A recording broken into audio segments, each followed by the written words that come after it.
Applying for housing benefits through universal credit can feel confusing if you're doing it for the first time, but the 2025 system has made the process much clearer and more user-friendly. Whether you're renting privately, living in social housing, or dealing with a change in circumstances, adding housing costs to your universal credit claim is essential for getting the support you're entitled to. In this guide, we'll walk you through each step so you can submit your housing details smoothly and avoid delays to your payments. First is sign in or create a universal credit account on the UK government website.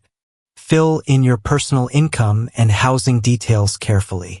When you reach the housing cost section, enter your rent amount and landlord info and upload proof like rent receipts if needed. Once verified, your rent support will be added to your monthly universal credit payment.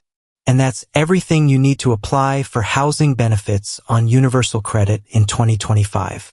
With the right documents and a few simple steps, you can set up your housing support and make sure your rent is covered accurately and on time.